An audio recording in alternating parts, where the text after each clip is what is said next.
Bien, salut Bengt. Salut Bernard. Comme tu le sais, on dit souvent que l'être humain est un animal non seulement social, mais hyper social.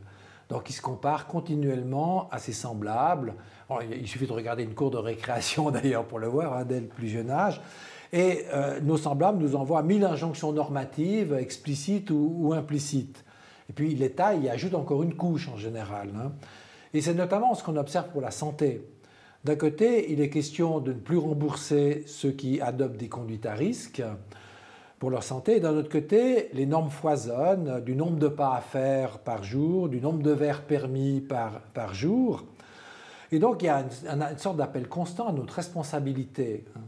Alors, où, d'après toi, doit-on situer notre responsabilité par rapport à la santé ? Est-ce que, par exemple, on est responsable par rapport au nombre de pas que l'on accumule chaque jour? Exact, ouais, c'est une très bonne question. Puis dans un sens, ce qui se passe actuellement, c'est qu'on ravive un tout petit peu ce débat, qui est complexe, hein, parce que où mettre finalement la frontière, quoi, c'est complexe. Moi, je n'aurais pas aujourd'hui des moyens pour donner une réponse claire. Mais je pense qu'il est important de discuter cette friction entre la responsabilité de l'individu envers soi-même et le collectif, et la responsabilité du collectif pour les individus et de l'ensemble. Et c'est complexe.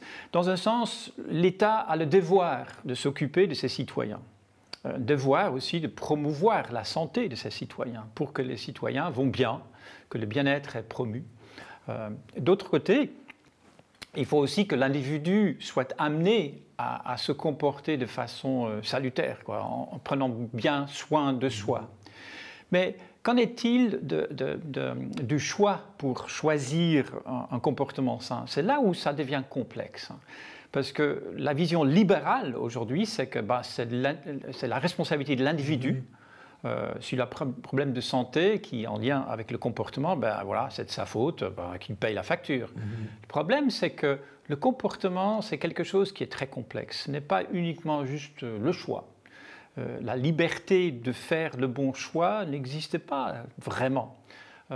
Dans quelle famille est-on né? Ça commence déjà avec ses parents qu'on ne choisit pas. On est ensuite né avec un certain patrimoine génétique qu'on nous impose et qui vient ensuite avec un certain degré de risque pour certaines maladies, également maladies chroniques. Puis ensuite déjà in utero, selon le comportement de la maman, voilà. S'il boit 2 verres de vin ou pas. Exact. Hein. Puis ensuite, on sait aujourd'hui l'épigénétique, etc. Il y a déjà plein de choses qui se passent à ce moment-là. Puis ensuite, on est né dans une famille. Imaginons que les parents fument. Voilà déjà une couche qui s'ajoute. Donc il y a comme ça plein d'éléments qui peuvent ensuite amener un questionnement de qu'en est-il de cette responsabilité finalement pour sa santé plus tard, quand on est adulte, étant donné que voilà, on a une sorte de vécu qui nous a été imposé. Puis en plus, on peut habiter dans une région quelconque où il y a plus ou moins pollution de l'air, etc. Donc ça devient vite très compliqué.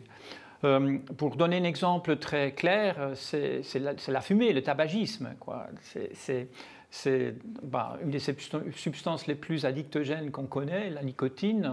Voilà, suivant où on est né, dans quel milieu, est-ce que les parents fumaient, quelle école est-ce que je fréquentais, etc. La probabilité en plus avec la pression sociale et parfois aussi les pubs vont amener à ce que je vais adopter un comportement nicotine. Voilà, très difficile ensuite de s'en débarrasser. C'est pas simplement juste un petit choix comme ça. Donc ça montre la complexité de cette friction à la frontière entre la responsabilité individuelle et la responsabilité du collectif. Mais si on voulait pousser le raisonnement libéral dont tu parlais, hein, puisque le libéralisme dit, c'est une simplification, mais en gros, hein, c'est à chacun la responsabilité de le faire, on te dira, si tu te trouves face au dessert, de choisir une part de gâteau ou 2 parts de gâteau, c'est toi qui décides sur le moment. Alors peut-être, si tu es gourmand, ça va être difficile de ne pas prendre les 2 parts, mais on n'a jamais dit que la liberté devait s'exercer de manière facile. Absolument. Et là où ça devient aussi complexe, c'est qu'en est-il des connaissances, des moyens, de l'autonomie de la personne pour prendre ensuite le bon choix? Là aussi, ce n'est pas si simple. Quand on regarde, quand on mesure dans un sens les comportements santé, bah, clairement, il y a des aspects socio-économiques et aussi éducation qui jouent un rôle, quoi. Selon le milieu socio-économique et de formation, clairement, il y a des différences. Donc là où il y a aussi un élément qui est en lien avec ce qu'on sait, ce qu'on connaît, ce qu'on comprend, et puis ensuite les moyens, parce que parfois aussi, ça nécessite des moyens.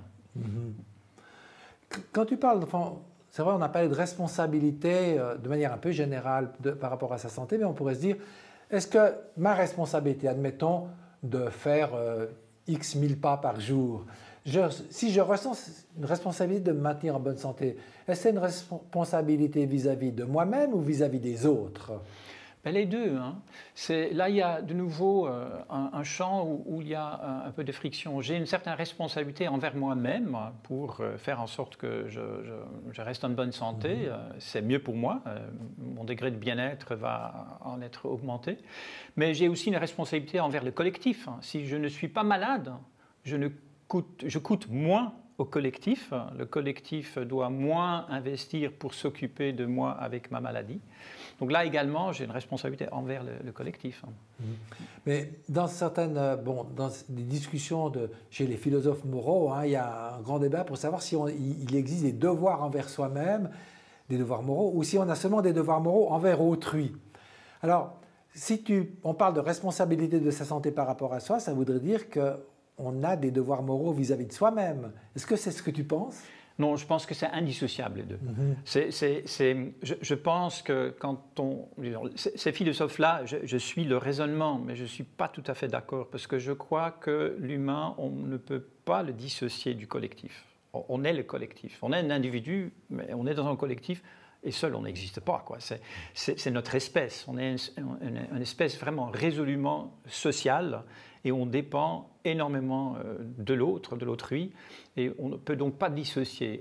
Et cette responsabilité envers soi se traduit immédiatement aussi dans une responsabilité envers le collectif, de mon avis. Et donc inversement, la responsabilité qu'on a vis-à-vis d'autrui implique une responsabilité pour soi. Tout à fait, c'est ça. C'est ça. Exact. Ouais. Alors ça, c'est ce qu'on peut faire en tant qu'individu. Tu as dit que l'État avait le devoir encore de nous maintenir en bonne santé, enfin autant que faire se peut. Alors c'est vrai que c'est un devoir qu'on lui a confié. Hein. Il suffit de voir comment gonflent les cotisations de caisse maladie pour se rendre compte que c'est quelque chose d'important. Mais plus généralement, qu'est-ce que tu penses qu'il incombe à l'État de faire pour maintenir ses citoyens en bonne santé? Est-ce qu'il suffit de fournir des soins de santé ou est-ce qu'il doit être plus intrusif? Oui, là, c'est là où ça devient intéressant et aussi complexe. Hein. Et puis aussi, le discours côté libéral et plutôt côté nanny state devient... social-démocrate. Voilà, social-démocrate, ça devient un peu complexe. Hein. Parce que c'est très paradoxal. D'un côté, on promeut un certain libéralisme en ce qui concerne le commerce et puis l'accès à plein de choses qui ne sont pas forcément bons pour la santé. Pas uniquement le tabac, mais on peut penser aussi à l'alimentation, les boissons alcoolisées, etc. Voilà. On a une relation complexe avec cela, puis ensuite il y a une force économique qui pousse à la consommation. Et d'autre part, on a la promotion de la santé. Quand on paye ses primes, voilà, il y a à chaque fois un franc qui va dans la grande caisse, et puis ensuite on fait quelques efforts avec des campagnes de promotion de la santé où on joue beaucoup sur la responsabilité individuelle et le comportement. Il faut savoir que peut-être 70 à 80% de la prime maladie qu'on paye chaque mois, il y a un lien avec le comportement. C'est-à-dire qu'effectivement, c'est cher, quoi, c'est là. Et donc, ça vaudrait la peine, effectivement, de changer son comportement. Ça pourrait, collectivement, amener finalement à faire baisser les primes. Mais en même temps, on nous incite, voire on nous conditionne aussi à des comportements qui ne sont pas forcément bons pour la santé. Et ça va assez loin. Juste pour donner un exemple très simple, pourquoi l'utilisation du vélo au quotidien en Suisse n'est pas encore comparable avec ce que c'est aux Pays-Bas, voire au Danemark? C'est un manque d'infrastructure.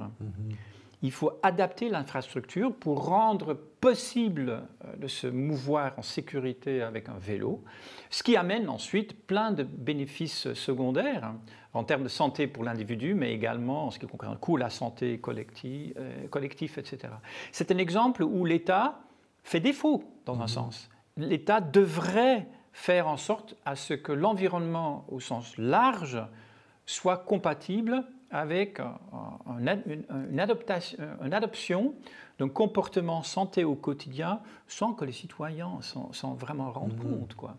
Aujourd'hui, le comportement du citoyen est conditionné par un environnement qui n'est pas forcément salutaire. Il y a plein d'éléments dans l'environnement qui conditionnent le citoyen à se comporter avec un certain coût à la santé. Donc là, je pense que on est encore dans un champ où on devrait faire mieux. Et pour le moment, on sent que le courant libéral a son mot à dire et puis arrive encore à dire non, non, attends, ça c'est le choix de l'individu. Il n'a que à choisir le bon comportement, mais il faut lui proposer des boissons sucrées avec caféine pour ne pas donner la marque. Voilà, quoi, la liberté du commerce la liberté du commerce qui est bien là. Et cette friction, elle est très présente encore. Et je pense qu'il va falloir quand même, justement, parce que les primes, ça ne s'arrête pas, quoi. Ça devient très très cher. Mais bon, si l'État nous induit quand même, ou nous pousse un peu, ou nous incite un peu à prendre quelques mesures pour notre santé, parmi les mesures proposées, il y a notamment le déremboursement d'un certain nombre de conduites à risque. Qu'est-ce que tu penses de ce genre de politique ? Ouais, il faut faire très attention. Et encore une fois, on fait l'erreur de dire que le choix est possible. C'est-à-dire que voilà, pour chaque individu, peu importe où elle se trouve, avec quels moyens, quel niveau socio-économique, formation, etc., il n'y a qu'à adopter le bon comportement. Cette liberté de choix, elle n'existe pas, quoi. C'est encore une fois, il y a un environnement qui est très présent, un environnement social, un environnement construit. Il y a un passé, il y a quelque chose qu'on amène, patrimoine génétique, enfance, etc. C'est très limité, cette liberté de choix. Donc je ne pense pas qu'on peut demander chaque individu de prendre le bon choix. Et ça mène aussi un risque en ce qui concerne le principe de la solidarité, quoi. C'est quoi l'assurance maladie ? C'est une solidarité du collectif pour porter le fardeau de la maladie par le collectif. C'est juste, mais c'est vrai que des fois on entend dire, bon, l'assurance maladie c'est là pour pallier les accidents de l'existence, hein. J'attrape un cancer de cause à peu près inconnue, je serais incapable de me payer les soins, donc l'État y pourvoit. Mais quand quelqu'un a un cancer du poumon parce qu'il a fumé abondamment toute sa vie, dans le fond, on entend souvent dire « oui, mais c'est pas normal à ce moment-là que l'État prenne en charge », parce que, encore une fois, parce que la responsabilité individuelle joue un rôle. Est-ce que tu penses que véritablement c'est un raisonnement à bannir ou est-ce qu'il a un grain de vérité d'après toi ? Bien sûr, il y a un grain de vérité dans le sens qu'au niveau causal, quand on regarde un collectif, qu'il y a des probabilités qui amènent une certaine chance qu'effectivement, pour un individu donné, qu'il y a un lien causal. Ce n'est pas impossible, mais ce n'est pas sûr. Donc il y a toujours cette incertitude qui nous sont amenées par la statistique, quoi. Et donc on ne peut pas vraiment être sûr, d'autant plus que le contre-exemple existe également. Il peut y avoir des personnes qui attrapent un cancer du poumon sans avoir jamais fumé, quoi. Pour d'autres raisons, pollution de l'air, malchance, fumée secondaire, des choses comme ça. Donc je pense que ce serait une erreur d'aller dans ce sens-là. Et encore une fois, ça mettrait vraiment à risque le principe de la solidarité qui va au-delà de, voilà, c'est le devoir de l'État de s'occuper de ses citoyens. Non, non, c'est aussi nous, le collectif, qui collectivement, dans le passé, ont pris la décision, ok, la maladie, c'est complexe, c'est cher, ça nécessite des moyens, c'est impossible pour l'individu lambda de se payer les moyens nécessaires pour se faire soigner. On fait ça collectivement. Et quand on a la malchance, on s'occupe de vous. Si on a la chance, tant mieux pour vous, mais vous aurez quand même contribué de façon altruiste dans un sens, mais obligatoire, à prendre soin du collectif. Ouais. Mais c'est vrai que, bon, alors il reste les incitations, hein. Et ce qu'on appelle parfois en anglais les nudges, c'est-à-dire les coups de pouce que peut donner la politique ou l'État pour que nous comportions bien. Parmi ces coups de pouce, alors qu'ils ne sont pas d'origine forcément étatique, il y a tous les objets connectés, les montres connectées, les applis santé qu'on trouve sur les smartphones, qui veulent nous inciter à d'enfants à agir pour notre santé. Qu'est-ce que ça change, ceci, dans le paysage? Parce que c'est nouveau, ces applis-là. Tout à fait. Là, il se passe quelque chose de très intéressant parce que ça ravive un tout petit peu le débat autour de cette responsabilité de l'individu, responsabilité du collectif, etc. Parce que soudain, il y a des moyens de moins en moins chers, de moins en moins intrusifs et assez simples dans leur utilisation qui permettent une certaine quantification du soi. Ça peut être le nombre de pas, la saturation d'oxygène dans le sang avec une montre un peu spéciale, les battements cardiaques quand on court, il y a plein de choses. Et énormément de logiciels et énormément aussi de partage de ces données avec d'autres pour se comparer, pour être suivi, etc. Alors pourquoi c'est quelque chose qui ravive ce débat, cette problématique, et qui de nouveau met en exergue ces frictions entre différentes façons de voir les choses? C'est parce que c'est adopté par un grand nombre de personnes. Et également, pas uniquement des individus, mais également des institutions. Par exemple, aujourd'hui, il y a des assurances maladie qui proposent à leurs membres, de façon tout à fait non obligatoire pour le moment, de porter quelque chose dans leur téléphone ou une montre connectée pour compter les pas. Et quand on accumule les pas recommandés par jour, ben voilà, il y a un petit avantage en ce qui concerne le prime d'assurance maladie complémentaire. C'est pour les complémentaires uniquement. C'est complémentaire, oui, d'accord. Oui. Mais là, de nouveau, hein, c'est d'un côté, on peut dire « Ah oui, mais c'est chouette, quoi. Ça promeut l'autonomie de la personne, empowerment, comme disent les Anglais. Ça permet à la personne de prendre possession de son corps et la quantification de son corps, puis d'en faire quelque chose qui potentiellement est bien pour la personne. De l'autre côté, et on le sent déjà, l'assurance qui commence à jouer avec cela, ah tiens, c'est aussi une porte qui s'ouvre vers le panopticon, quoi. Voilà, on est surveillé, on est contrôlé, et il y a la contrainte qui n'est pas très loin, quoi. Donc là, de nouveau, oui, c'est comme la tête de Janos, quoi. Il y a deux côtés de cette médaille. D'un côté, j'y vois beaucoup de potentiel, et puis effectivement pas mal d'études qui montrent que ça peut apporter quelque chose d'intéressant pour une certaine patientèle.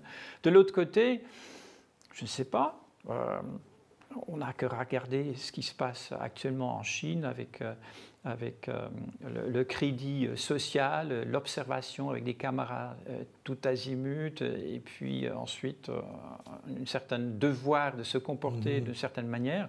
Est-ce qu'on va y intégrer aussi le nombre de pas par jour? Je ne sais pas, mais je pense que ce n'est pas très loin. Et donc voilà, on peut douter, tiens, est-ce que ça c'est vraiment la bonne direction à prendre? Puis ensuite, il y a de nouveau cette responsabilité individuelle, voire la responsabilité du collectif et la notion de solidarité qui de nouveau se montre. Parce que est-ce que je suis obligé à compter mes pas parce que je le dois envers le collectif et je dois prouver que j'ai le bon comportement? Oui ou non, moi j'aurais tendance à dire soyons prudents, quoi.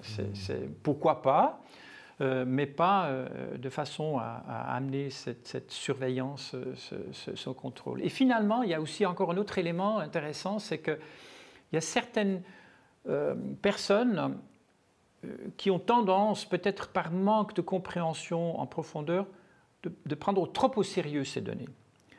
Parce que c'est très incomplet, c'est très, disons, réductionniste, quoi. C'est le nombre de pas, oui, mais quel pas, quelle façon, quelle longueur, quelle vitesse, c'est assez imprécis. Hein, quand on compare aussi les différents appareils, très vite on se rend compte maintenant, mais oui, ça donne une indication, mais ce n'est pas aussi précis que ça. Il y a toute une mouvance de personnes qui prennent ça vraiment trop au sérieux. Donc ça pose la question de l'authenticité, quoi. Qui suis-je? Est-ce que je suis la quantification de moi-même, donc le nombre de battements cardiaques par jour, le nombre de pas, etc. C'est ça que j'affiche, que je montre, que je mets sur Instagram, Strava, etc. Ou est-ce que on passe à côté quelque chose qui est plus authentique, quoi. C'est un autre moi, une autre réalisation de soi-même. Pendant longtemps, dans le fond, c'était le salaire qui marquait le statut social de quelqu'un. On pourrait imaginer que ça devienne tous ces paramètres. D'ailleurs, j'ai bien aimé ton image du panopticon, hein, mais surtout, comme tu le sais bien, le panopticon qui avait été imaginé par Jeremy Bentham, hein, c'était une prison. C'est-à-dire un endroit où les prisonniers, peut-être, quoi qu'ils fassent, sont toujours sous le regard des gardiens. Or, avec ces applications, alors évidemment en Chine c'est l'État qui a la DR, mais si je partage mes données avec mon réseau, dans le fond, tout mon réseau se met à me regarder et d'une certaine manière, est-ce que ça ne va pas encore renforcer le contrôle social, une espèce de contrôle social non étatique, mais qui n'est pas moins pesant pour ça? Tout à fait. Et puis il ne faut pas oublier, on ne se rend pas forcément compte, c'est que ces données partent dans des serveurs où on n'a pas vraiment le contrôle. Et ces données sont ensuite utilisées et surtout monnayées par des acteurs privés, GAFA et autres, et ensuite aussi utilisées pour de nouveau essayer de nous influencer. Et pas forcément toujours avec l'idée derrière, mais tiens, ce serait bien de faire en sorte que Ben Kaiser fasse un peu plus de pas par jour, c'est bon pour sa santé. Non, c'est plutôt pour lui faire acheter la dernière montre qui donne ensuite des nombres de pas encore plus précis, etc. Les dernières chaussures qui permettent de faire des pas plus agréables. Exact, tout à fait. Et ça, on oublie, quoi.